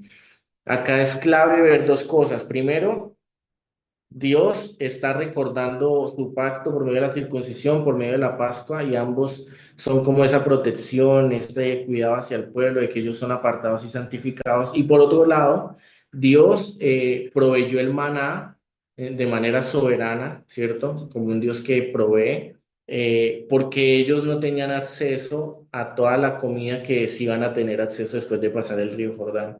Y dice que después de pasar el río y que ellos podían comer, el maná cesó y nunca más volvieron a tener maná. Entonces Dios no buscaba, en cierta manera, como que ellos fueran perezosos, sino que Dios, ahora que ellos tenían la capacidad de producir y tenían lugares allí que les iban a dar comida, pues les quita este alimento para que ellos mismos disfruten de la tierra que es prometida para ellos, ¿cierto? Capítulo 6. Esto es súper, súper conocido, la victoria que se da en Jericó. Entonces ellos han pasado el río Jordán. Este es un mapa más moderno, ¿sí? Pero ahí nos apunta a dónde está Jericó, por eso lo elegí. Y conocemos que en el capítulo 6 pues ellos salen en varios momentos y dan vueltas. Debe ser loco para el ejército de Jericó asomarse a las murallas. Recordemos que las murallas representaban una fortaleza e impedían que cualquier extranjero entrara dentro de la ciudad y salvaguardaba tanto los bienes animales y las personas que estaban adentro. Entonces, quien tenía murallas, el pueblo que tenía murallas estaba bien protegido, ¿sí? No todos los pueblos tenían murallas, aunque la mayoría buscaban tenerlas. Y debe ser interesante para los de Jericó ver a este pueblo que da vueltas y vueltas y posteriormente da 7 vueltas, tocan trompetas y los muros se caen, ¿cierto? Ellos entran, conquistan, pero salvaguardan la vida tanto de Rahab como todos los que están en su casa para mantener esta promesa que se ha dado a esta mujer, ¿cierto? Y Rahab, esto es clave, tanto Rahab como su familia, siendo gentil, viene a ser parte del pueblo. Entonces Dios no está buscando exterminar a todos los cananeos, pero aquellos que ya reconocen su gloria y que reconocen que Él es el Dios verdadero y que Él le ha dado la tierra a Israel para que en medio de ella sean benditas todas las naciones de la tierra y decida, como en un momento lo vamos a ver con Ruth, dejar sus dioses y sus leyes para adorar al único Dios verdadero, ese pueblo o esas personas son bienvenidas dentro del pueblo.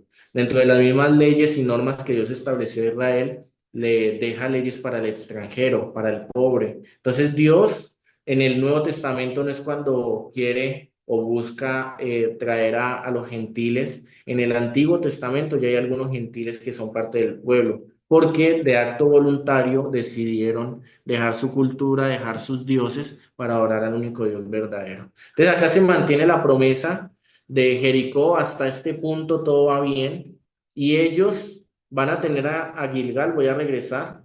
Eh, ¿Dónde está Gilgal?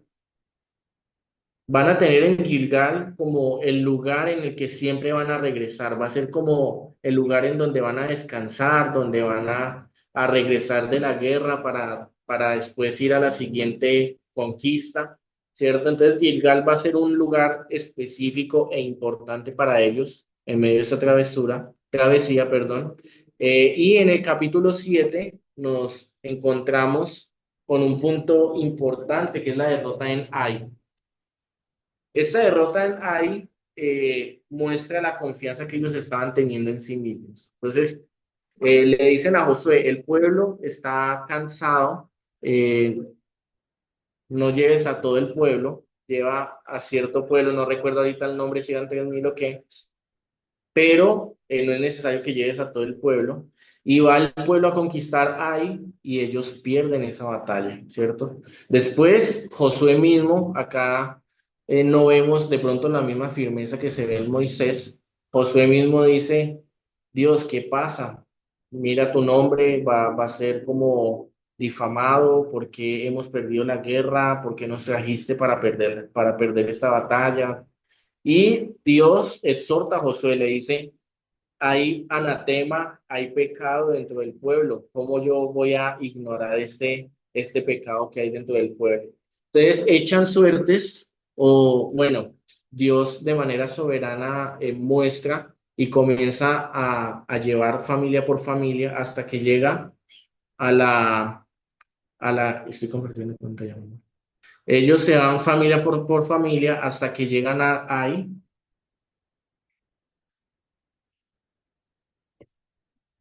Ok, perdón, un momento. Hay personas acá. Voy a seguir contando la historia, pero hay personas acá esperando a ser aceptadas.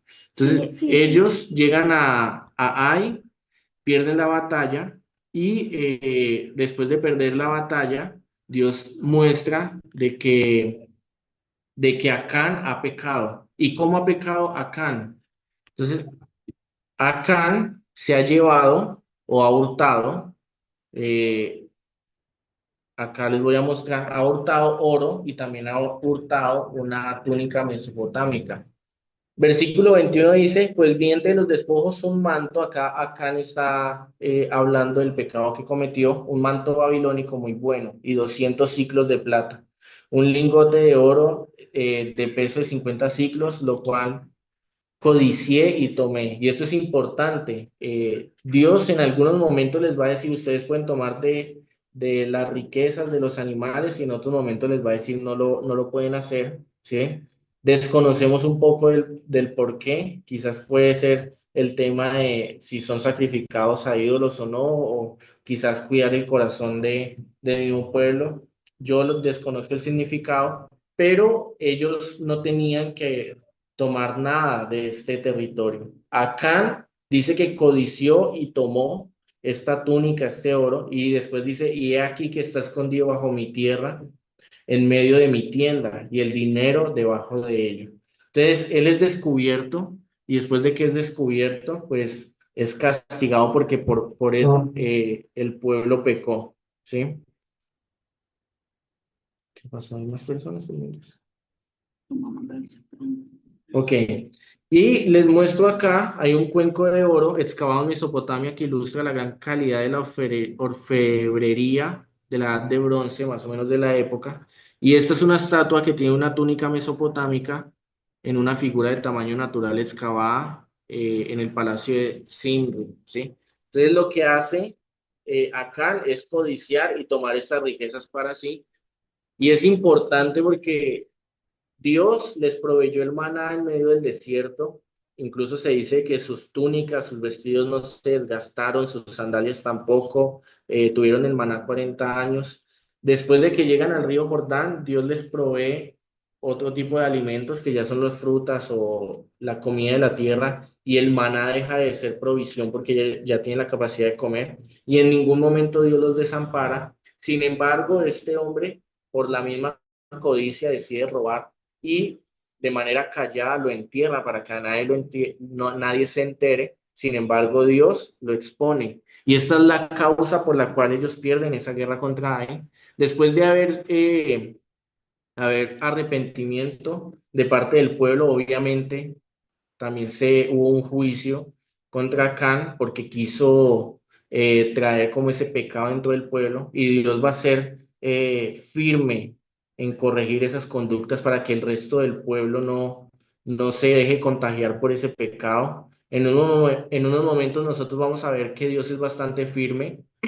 Por ejemplo, en el libro de Hechos, cuando se vende la tierra y la traen, se me escapa ahorita el nombre de ellos, eh, creo que Ananías y Zafira, y ellos mienten. Pedro les dice, no, no, no me están mintiendo a mí, les están mintiendo al Espíritu de Dios, y caen, ¿sí? Caen, fallecen. Entonces, en unos momentos Dios va a ser bastante firme y va a juzgar de manera determinada, porque Dios ya estableció ciertas normas, pero también porque si Dios no es firme, el resto del pueblo se puede ver vulnerable de cometer los mismos pecados y se va a corromper. Entonces, cuando ya este anatema, ya este pecado ha sido quitado, ellos en el capítulo 8 tienen la victoria contra Ai. Y esta victoria les vuelve a animar, ¿sí? Después de esta victoria, ellos regresan al monte Bal y al monte Gerizim. Se dice que se hacen en la mitad de los dos y que Josué va a leer la ley, ¿sí? En medio de estos montes, voy a ir al capítulo, versículo 30 al 35. Dice: entonces Josué edificó un altar a Jehová, Dios de Israel, en el monte Ebal, como Moisés, siervo de Jehová, lo había mandado a los hijos de Israel, como está escrito en el libro de la ley de Moisés. Un altar de piedras enteras sobre las cuales nadie alzó hierro. 32. También escribió allí sobre las piedras una copia de la ley de Moisés, el cual escribió delante de los hijos de Israel. Entonces, acá Josué le está dando la relevancia a la ley después de haber ganado estas batallas. Dice el 33: y todos los ancianos, oficiales y jueces estaban de pie a uno y a otro lado del arca, en presencia de los sacerdotes levitas que llevaban el arca del pacto de Jehová. Así, los extranjeros como los naturales, esto es importante, la mitad de ellos estaba hacia el monte Gerizim y la otra mitad hacia el monte Ebal, de la manera que Moisés, siervo de Jehová, lo había mandado antes, para que bendijesen primeramente al pueblo de Israel. Después de esto leyó todas las palabras de la ley, las bendiciones y las maldiciones, conforme a todo lo que está escrito en el libro de la ley.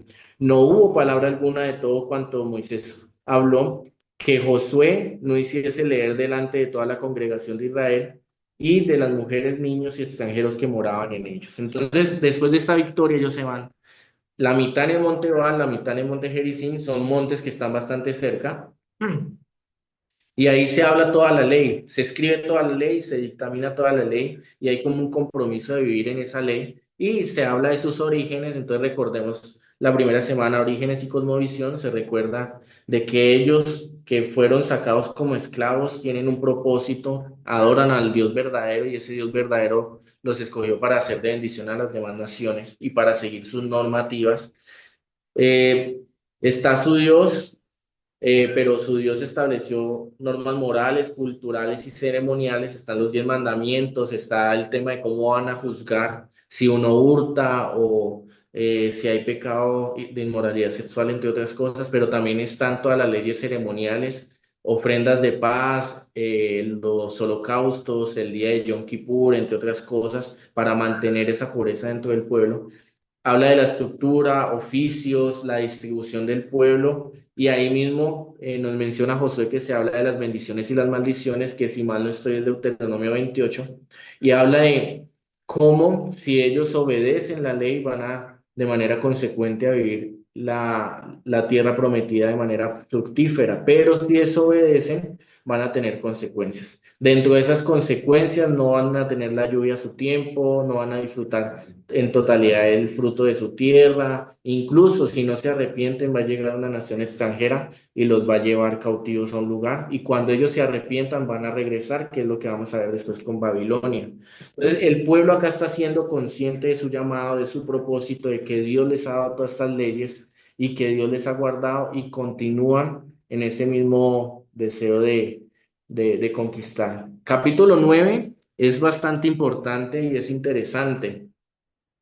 Entonces hay unos moradores de Gabaón, los gabaonitas, que cuando oyen lo que Josué había hecho en Jericó y en Ai, usaron de astucia, pues fueron y fingieron ser embajadores y tomaron sacos viejos sobre sus asnos y cueros viejos de vino rotos y remendados. Ellos le dicen a Josué, Josué en un punto les dice, ¿qué tal que ustedes me estén engañando y sean cercanos? Y ellos dicen, no, miren nuestro pan, miren nuestro oro, que venimos con nuestras ropas así porque venimos desde lejos. Y se supone que ellos venían de lejos a hacer un pacto porque han escuchado acerca de su Dios, pero están actuando en engaño. Sin embargo, es importante esto que va a continuación. Y los hombres de Israel tomaron de las provisiones de ellos y lo puse en negrilla porque dice, y no consultaron a Jehová. Y Josué hizo paz con ellos y celebró con ellos alianza, concediéndoles la vida, y también lo juraron los príncipes de la congregación. Entonces, en momentos específicos ellos consultan a Dios, ¿cierto? Desde Moisés lo vemos y aún con Josué, quién va a ser la primera ciudad que va a conquistar y cómo vamos a conquistar Jericó y el paso del río Jordán, etcétera. Pero acá se habla de que ellos no consultaron a Jehová y actuaron de acuerdo a su propio entendimiento y cometieron un grave error. Entonces, perdonan a este pueblo de manera, con ignorancia, de manera ignorante, y hacen un pacto de que no los van a tocar, ¿sí? En el nombre de Dios. Entonces, acá hay algo de contexto acerca de los tratados del Cercano Oriente. Estos tratados o acuerdos políticos formaron parte de la cultura del Cercano Oriente desde el milenio tercero al primero antes de Cristo. Era común que los tratados escritos se escribieran en arcilla o metal, dependiendo de la época y también de la cultura, y se depositaban copias en los templos de divinidades. Muchos de los tratados que se hacían en la época se hacían en el nombre de los dioses que los representaban.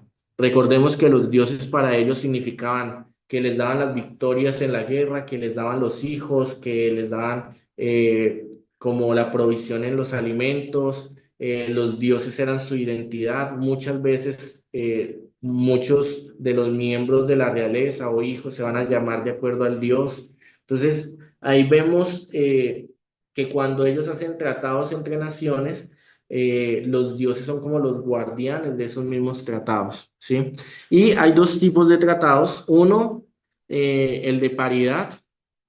Entonces, de pronto, yo tengo un ejército de 500 personas y hay otro ejército de 500 personas y hacemos un tratado en el que nos aliamos, hacemos paz, de pronto ellos comercian con metal y eso, y yo comercio con alimento y hacemos ese intercambio. Y ese es un tratado de paridad. Somos iguales, tenemos el mismo ejército o a veces ni siquiera el mismo ejército, pero es como bastante par el imperio con el otro o la fuerza del pueblo con el otro, y en esa misma paridad deciden hacer un tratado. Está el otro tratado que es de vasallaje, ahí dice vasallo, o suceranía, o sucerano, ¿sí? Que es cuando uno es superior al otro. Entonces, aquí con los gabaonitas se está haciendo el pacto de suceranía. Algunos mencionan que en cierta manera Dios es nuestro sucerano, porque Él es el que Él nos ha, como ha hecho el pacto con nosotros, pero Él es el soberano, ¿sí? Él es el superior. En este caso, en el Medio Oriente, cuando se hacía este pacto de vasallaje o de suceranía, que en un principio yo hablaba de Egipto como siendo el vasallo siendo el poderoso, y los de Canaán siendo los que están ahí sometidos. En este caso, Israel está haciendo un pacto de vasallaje o de suceranía con los gabaonitas. Los gabaonitas reconocieron que Dios les está dando la tierra, tuvieron temor después de ver a Jericó y a Ai, perder la batalla contra Israel y deciden de manera voluntaria someterse a ellos. Entonces los engañan, ellos no consultaron, Josué ni ninguno del pueblo consultó a Dios y hacen este tipo de pacto. Y ahora, esto es importante, ¿por qué? Porque en el capítulo 10 voy a avanzar, bueno, acá hay un mapa de Gabaón, pero en el capítulo 10, eh, al darse cuenta otras naciones alrededor que Gabaón había hecho este pacto, pues van a atacar a Gabaón, ¿sí? Entonces dice, cuando el mensaje de amenaza a Gabaón llegó, Josué hizo marchar a los israelitas desde Gilgal hasta Gabaón, tomando a la colisión por sorpresa. Entonces, como hicieron un pacto allí, entonces Israel tiene el deber de proteger a aquel que ha hecho el pacto con él, ¿sí? Entonces Gilgal, ellos salen de Gilgal, que era como su estación militar, y entonces Yahvé interviene directamente con una tormenta de granizo. Esto es importante, porque las guerras normalmente eran vistas como las guerras también entre dioses. Hoy de pronto en nuestra actualidad vemos de que un presidente y otro presidente, llámese Rusia y Ucrania, llámese Taiwán y China, llámese, eh, no se me ocurre de pronto otro país. Sin embargo, vemos de que es este presidente, este rey contra este presidente o este rey, ¿cierto? Y estas dos poderes están batallando en la guerra. Sin embargo, en la época se veía como que los dioses son los dioses de la guerra y por ende ellos son los que están batallando y normalmente va a vencer el que es superior. El verdadero dios, el más fuerte, es el que vence y normalmente eso lo vemos en Sansón o lo vemos cuando los filisteos más adelante en Samuel se llevan el arca hacia Dagón. Normalmente cuando el pueblo que vence al otro toma a su Dios y lo lleva como un tributo a su Dios diciendo, acá está el Dios del pueblo que ha perdido la batalla, ¿cierto? Entonces acá se ve a Jehová interviniendo. Entonces habla de que cae un granizo y que este granizo va a acabar con la vida de varios, ¿cierto? Entonces dice, Yahvé intervino directamente con una tormenta de granizo y como los cananeos adoraban a Baal, señor de las tormentas, ellos debieron pensar que sus propios dioses se habían vuelto contra ellos. ¿Sí? Durante la batalla, Josué oró para que las horas de la luz se prolongaran milagrosamente, lo que permitió al ejército israelita continuar su persecución de las fuerzas de la coalición amorrea. Y de esta manera, Israel gana la batalla y defiende a Gabaón. Y posteriormente, acá voy a mostrarles en el versículo 40 al 41 habla un poco de qué lugares han venido conquistando. Entonces ahí en un círculo negro les aparece Gilgal y desde el Negev, ahí les puse las flechas, en la parte del sur, hasta Cades Barnea, hasta Gaza también, y en la flecha roja nos está mostrando a Gabaón, todo ese sector es el que estaban ellos atacando. Cades Barnea queda puro en el sur, al lado de Edom, por si no lo han visto, y ese es el sector que han venido ellos atacando en este momento y han tenido victoria, ¿sí? Continuamos. Entonces, Josué vence a los pueblos del norte, capítulo 11 versículo del 1 al 5. Voy a leer versículo 4 y 5. Dice, estos salieron y con ellos todos sus ejércitos, mucha gente, como la arena que está a la orilla del mar en multitud, con muchísimos caballos y carros de guerra. Esto es importante. Recuerden los caballos y los carros de guerra, ¿sí? Solo lo voy a mencionar más adelante, pero recuerden esto. Entonces Josué y el pueblo ya han conquistado la parte del sur, ahora se dedican al norte. Versículo 5. Todos estos reyes se unieron y vinieron y acamparon unidos junto a las aguas de Merón para pelear contra Israel. Y ahí, cerca de Dan, en la flechita naranja, les aparece el lugar de Merón. Entonces, en este sector, voy a regresarme, ya conquistaron parte del sur, ahora se van para el norte.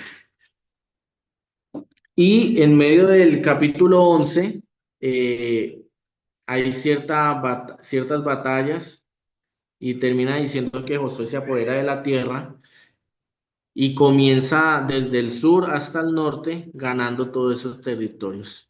Azor es una de las ciudades principales del norte y aún así Dios permite que la venza. Voy avanzando. En Azor, entonces, Azor ha sido objeto de excavaciones continuas durante muchos años. El año 2009 fue la 20ª temporada en Azor.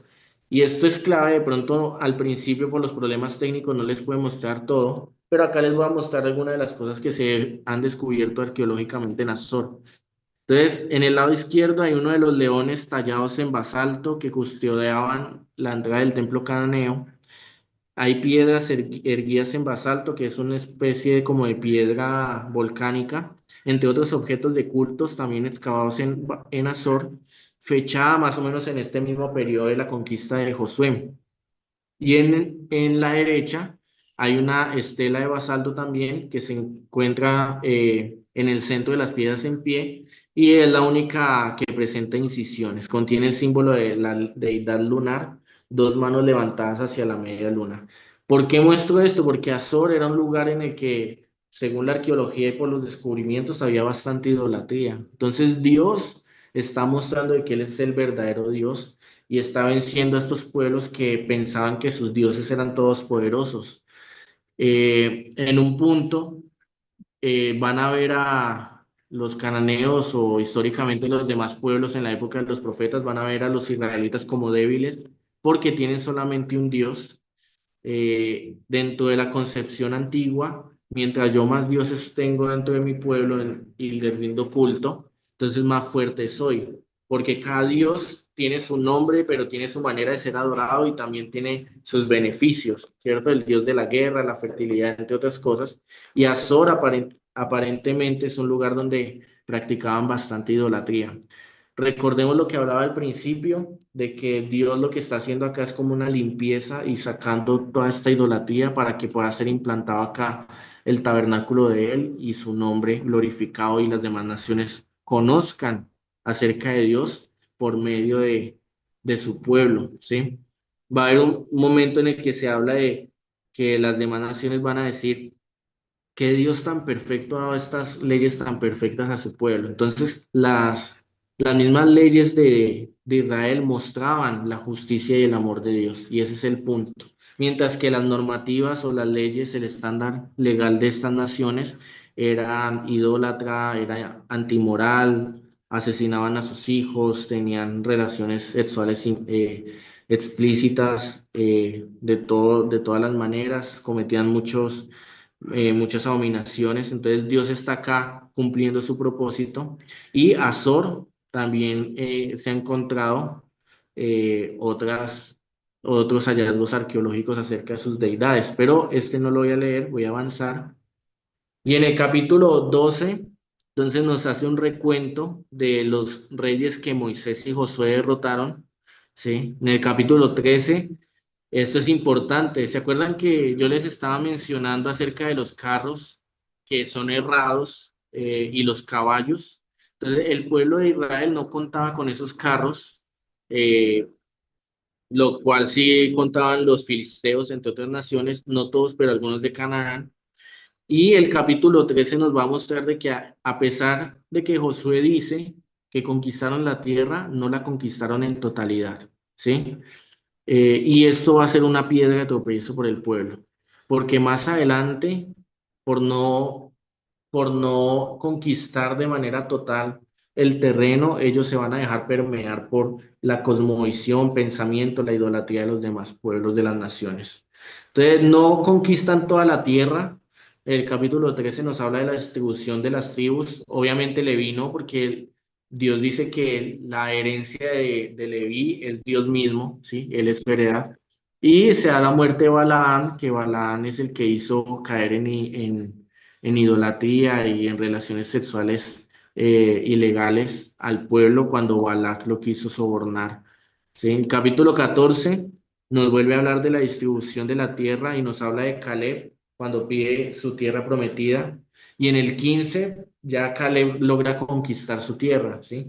Caleb dice, tengo 85 años y tengo el mismo vigor de hace 40 años, dame la tierra que Moisés me ha prometido. Si no se acuerdan, Caleb tiene esta tierra prometida específicamente para él porque él fue uno de los dos espías que hablaron cosas buenas hacia el pueblo. Cuando Moisés manda a los 12, solamente dos dan como un buen testimonio tanto de la tierra y dicen, Dios nos va a entregar a esta gente. Mientras que los otros 10 espías dicen, no, ellos son fuertes y no vamos a poder, y desaniman al pueblo. Entonces, por esa misma promesa, Caleb conquista la tierra y nos habla de las tierras de Judá.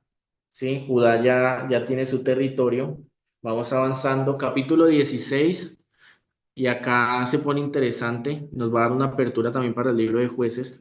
El territorio de Efraín y Manasés, capítulo 16, versículo 9. Hubo también ciudades que se apartaron para los hijos de Efraín, en medio de la heredad de los hijos de Manasés, todas las ciudades con sus aldeas. Pero, versículo 10, no arrojaron al cananeo que habitaba en Geser. Antes quedó el cananeo en medio de Efraín hasta hoy y fue tributario. Entonces los sometieron, el cananeo en Geser les pagaba un tributo, les pagaba un impuesto, pero no lo expulsaron y esto va a ser bien, bien problemático posteriormente en la historia. Capítulo 17, versículo 12. Mas los hijos de Manasés no pudieron arrojar a los de aquellas ciudades y el cananeo persistió en habitar en aquella tierra. Pero cuando los hijos de Israel fueron lo suficientemente fuertes, lo hicieron tributario el cananeo, mas no lo arrojaron. Entonces, acá, ¿cuál era la tarea? Que ellos tenían que arrojar, despojar a aquellos que no quieren arrepentirse de su pecado y quieren mantener la idolatría. Como tuvieron temor, porque algunos de ellos van a tener hierro, van a tener caballos, entonces no los arrojan, pero cuando se fortalecen dicen que los vuelven tributarios. Sin embargo, estamos viendo un incumplimiento al pacto y a la norma de Dios. No están cumpliendo a cabalidad con el pacto que Dios les ha dado. Capítulo 18 se establece en Silo el tabernáculo. Recordemos que el tabernáculo es clave. Cuando se habla de que Jesús habitó en medio de nosotros, se habla de que Jesús tabernaculizó. eh, Estamos hablando de que Él habitó. La palabra tabernáculo tiene que ver con habitar, con convivir, con estar en medio del pueblo. Entonces, el tabernáculo era el lugar donde se hacía todos los ritos ceremoniales, los sacrificios, ofrendas, y se establece en Silo. Esto es súper, súper importante, porque en Jueces se va a descuidar el tabernáculo y no vamos a escuchar acerca de él. ¿Sí? Entonces, distribución de los territorios, capítulo 18, se habla de la distribución de Benjamín. Capítulo 19 nos habla también de Simeón, Zabulón, Isaacar, Aser, Neftalí y Dan. Y con Dan, vamos a leer versículo 47, no me aparece completo en la pantalla, entonces lo voy a buscar en el celular. Capítulo 19, versículo 47 dice, y les faltó territorio a los hijos de Dan, y subieron los hijos de Dan y combatieron en Lesem, y tomándola la hirieron a filo de espada, y tomaron posesión de ella y habitaron en ella, y llamaron a Lesem Dan, el nombre de su padre. Entonces Dan no toma todo el territorio que le corresponde, sino que se va hacia el norte. Ahorita les voy a mostrar en la imagen de la mano derecha. Entonces Dan tenía que estar ahí. No, lastimosamente no les puedo apuntar, pero ustedes en la imagen de la mano derecha se dan cuenta. Tenía que estar al lado de los filisteos, tenían que despojar ese territorio. Dan, igual que las otras tribus, no completan el llamamiento que Dios les da, entonces ellos posteriormente van a migrar hacia el norte. ¿Sí? Más o menos esta es la distribución que se va dando. Capítulo 20, vamos a ir acabando con Josué. Habla de las ciudades de refugio. Versículo 9 dice, estas fueron las ciudades señaladas para todos los hijos de Israel y para el extranjero que morase entre ellos, para que se acogiese a ellas cualquiera que hiriere a alguno por accidente, a fin de que no muriese por mano del vengador de la sangre hasta que compadeciese delante de la congregación. Esta ley básicamente es, ahí, digamos, voy a poner el ejemplo entre Ulises y yo. Digamos que yo estoy trabajando y por accidente lo empujé en medio del trabajo y él cayó y se pegó en la nuca y falleció. Entonces, hay que determinar si el asesinato o la muerte de Ulises fue predeterminada, si yo decidí asesinarlo de manera voluntaria o si fue un accidente. Mientras se determina eso, la persona, en este caso yo, la persona que ha cometido este acto, es llevado a una ciudad de refugio y allí es guardado. Esta persona no puede salir de allí y de allí ningún vengador, llámese la esposa de Ulises, el papá, la mamá, los hijos, puede lastimarme, porque por eso se llama ciudad de refugio. Y mientras se determina que cuáles fueron las causas, se busca la guía de Dios, entre otras cosas. Las personas que están bajo ese juicio o bajo esa espera van a convivir en estos lugares. Entonces, Dios establece ciudades de refugio a lo largo de Israel para que puedan tener este cumplimiento. Capítulo 21 se distribuyen a los levitas, si bien ellos no tienen una tribu como tal, van a convivir en medio de las tribus. Se va a hablar de sus ejidos, que sus ejidos son como lugares en los que pueden tener algunos animales. Recordemos de que los sacerdotes vienen de los levitas, pero no todos los levitas son sacerdotes. Eh, entonces los levitas van a convivir en medio de las tribus y van a tener allí como su espacio. Los levitas no solamente están dentro del tabernáculo, recuerden que cuando hay lepra, cuando hay un enfermo, algo así, ellos son como los que están pendientes. Entonces es necesario que hayan levitas en medio de cada una de las tribus y ahí se hace la distribución de ellos. Capítulo 22 habla de una disputa de Israel junto al río Jordán. Y esto es interesante. Cuando ya todos regresan al otro lado del río Jordán, ustedes lo pueden leer después con más detenimiento, se construye un altar, pero se construye un altar con deseo de conmemorar o de recordar que Dios les ha dado esa tierra. Llega Israel y dice, ustedes se han apartado, hablando de Manasés, de la media tribu de Manasés, de Gad y Rubén, ustedes se han apartado y han hecho un altar, explíquennos. Y ellos dicen, no nos hemos apartado, solamente estamos haciendo un lugar, un altar, para que las próximas generaciones digan, ustedes tienen parte con Israel al otro lado del Jordán y Dios nos ha dado esta tierra. Se resuelve esta disputa y entonces después de que se iba a actuar con violencia, se reconoce que ellos no han actuado de manera idólatra, sino que están haciendo un altar como para recordatorio, como a modo de recordatorio de que Dios les ha dado ese territorio y ya se regresa cada uno a su lugar. Capítulo 23, hay una exhortación de Josué al pueblo de no hacer como las otras naciones. Y aquí es clave que ellos no expulsaron a todas las naciones. Sí conquistaron, pero no cumplieron a cabalidad con todo lo que Dios les había ordenado. Entonces Josué les va a decir, no hagan las idolatrías, no actúen como las otras naciones y les va a regañar en cierta manera. Y les dice, guarden lo que Dios les ha ordenado. Y esto es súper importante porque vamos a ver que no se va a cumplir y por cientos de años no se va a cumplir. Estamos hablando desde ahora, como los jueces, como la época de los reyes y profetas. No se casen con las extranjeras. No porque Dios no ame a las extranjeras, Rahab misma es una extranjera, pero acá está hablando de las mujeres que adoran otros dioses. ¿Por qué? Porque estas mujeres iban a criar, digamos, un israelita se casa con una mujer o con dos y tiene 5 o 10 hijos, quien la va a criar o quien va a criar a sus hijos va a ser esa extranjera. ¿Qué leyes le va a enseñar esa extranjera? Le va a enseñar a adorar a Baal, a Moloch, le va a enseñar sus normas, sus leyes, probablemente su idioma, porque las mamás tienen esa influencia y sobre todo en esta época que su rol como tal era el de dar ese tipo de educación mientras el hombre trabajaba y hacía otros oficios. Entonces, si se casan con este tipo de extranjeras, no por grupo étnico, sino mujeres que no temen a Dios, sus hijos y por ende las siguientes generaciones de Israel van a vivir en un total desconocimiento de Jehová y van a adorar a otros dioses. Y esto va a ser clave para el jueves cuando hablemos de jueces, ¿sí? Entonces les dice, no se casen con estas extranjeras. Capítulo 24, vemos el último discurso de Josué y que hay un pacto del pueblo. Josué les dice que mi casa y yo serviremos a Jehová, ustedes conocen ese verso, y el pacto dice serviremos solamente a Jehová, nosotros también viviremos en esa fidelidad.